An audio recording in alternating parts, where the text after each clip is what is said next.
Hello সবাইকে, কেমন আছো তোমরা সবাই? আশা করি অনেক ভালো আছো, আর আমিও কিন্তু অনেক ভালো আছি। আর এই ভিডিওটা হলো সেই আসাম থেকে আসবার পথে। তাহলে বুঝতেই পারছো যে আমি ঠিক কতটা লেজি। তো যাই হোক, এই যে ভিডিওটা তোমরা দেখছো স্টেশনে একদম আকাশ থেকে শুরু করে পুরো প্ল্যাটফর্মটা আমি ভিডিও করছি, এখানে একটা ঘটনা ঘটেছে, সেটা তোমাদের শেয়ার করি। সেটা হলো, আমি তো আমার মতন এখানে ভিডিও করা শুরু করে দিয়েছি। আমাকে যে পুলিশ ডেকেই যাচ্ছে সেটা আমি শুনতেই পাইনি। লাস্টে কি হলো, তারা রীতিমতো আমার পিছনে এসে আমার কাঁধে হাত দিয়ে ডাকছে। তখন আমি সম্বিত ফিরে পাই এবং পেছন ঘুরে দেখি যে আমি তো একদম শকড হয়ে গেছি যে কি হলো। তা ওনাদের বক্তব্য হচ্ছে, ওনাদের ফেস ভিডিওতে চলে আসছে, তাই এই ভিডিওটা যেন আমি না দিই। বাড়ি যাচ্ছি, লামডিং থেকে বাড়ি যাচ্ছি। এখানে হচ্ছে আমাদের প্ল্যাটফর্মে চলে এসেছি, প্ল্যাটফর্ম।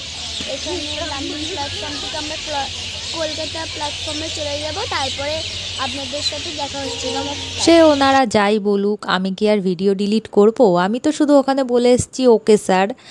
তো যাই হোক, আমাদের ছোট্ট ভ্লগার এখানে তার বক্তব্য রেখে চলে যায়, আর আমি এখানে আমার পা মুখ এই সমস্ত দেখিয়ে আমি আমার সময়টাকে কাটাচ্ছি, কারণ কিছু তো করে সময়টা কাটাতে হবে, তাই না? তো এই করতে করতে আমরা ট্রেনে উঠলাম আর আসামকে একদম বাই বাই করে দিলাম। আমার একদম আসতে ইচ্ছা করছিল না, বিশ্বাস করো, আমার মনে হচ্ছিল আমি ওখানেই থেকে যাই, কিন্তু সেটা তো পসিবল না, তাই না? যাই হোক, কি আর করা যাবে, এক রাশ মন খারাপ নিয়ে আমরা ট্রেনে উঠে পড়ি এবং এইভাবেই আমরা আসামের গুয়াহাটি স্টেশনকে টাটা বাই বাই বলে দিই। আর এই রাত্রেবেলায় স্টেশনের যে প্ল্যাটফর্ম, এটা দেখে আমার জাবুই মেট যে মুভিটা আছে সেই মুভিটার কথা মনে পড়ে।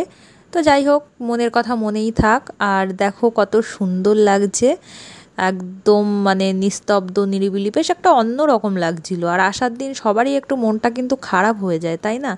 তো যাই হোক, ভিডিওটা দেখতে থাকো।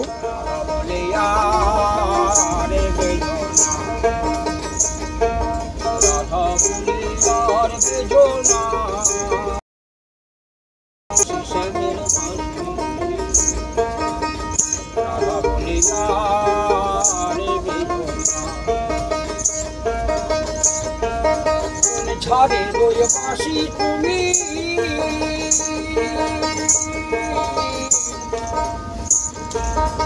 আর খুঁজে পাই না আমি গো, ছাড়ে রয়ে বাসি তুমি, আর খুঁজে পাই না আমি গো, ঝড়ের মুখে জেমে তেমনি আমি পুরাই মনের বাসনা গো বাসনা। তো এই দাদুটা যখন গান করছিল, আমি বললাম ভিডিও করব, তো উনি বললো হ্যাঁ করো। আমিও নাচতে নাচতে ভিডিও করলাম। আর এই করতে করতে কলকাতা প্ল্যাটফর্মে চলে আসলাম। আর গাড়িতে উঠবার পর সবার মনে পড়লো যে হ্যাঁ, এখন খিদে পেয়েছে, তাই একটা রেস্টুরেন্টে আমরা দাঁড়িয়ে পড়লাম। আর সবাই সবার মতন খাবার অর্ডার দিচ্ছে, কিন্তু আমি পড়ে আছি সেই মোমোতে, কারণ পাহাড়ের মোমো খেয়ে আমার এখনও পোষায়নি, আমার এখানেও মোমো খেতে হবে। তাই আমি অর্ডার দিয়ে দিলাম এখানে মোমো। এবার মোমো খেয়ে বলবো যে আমার কেমন লেগেছে। সত্যি কথা বলতে আমার একটুও ভালো লাগেনি, কারণ পাহাড়ে গিয়ে যে মোমো আমি খেয়ে এসেছি সেই স্বাদ আর এই স্বাদ একদম আকাশ পাতাল তফাৎ।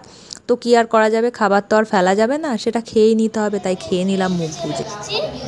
ট্রেনের থেকে নেমে ট্রেনে অবস্থা ছিল বলে দেখাতে পারিনি ভিডিওটা। এখন হচ্ছে খেয়ে দিয়ে আমরা বাড়ির দিকে রওনা দেব। কি খাবা তুমি? আমি হচ্ছে মোমো খাবো।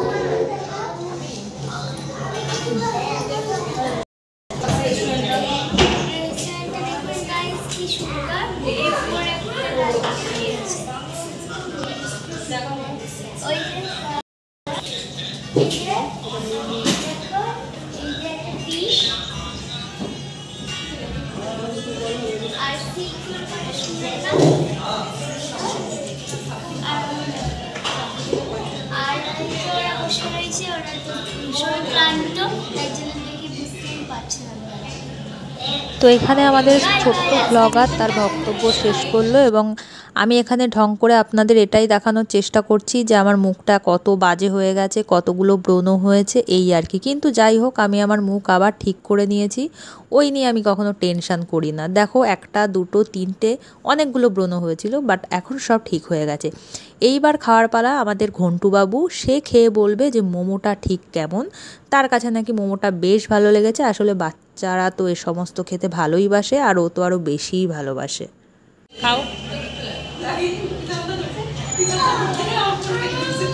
কেমন খেতে? সুন্দর।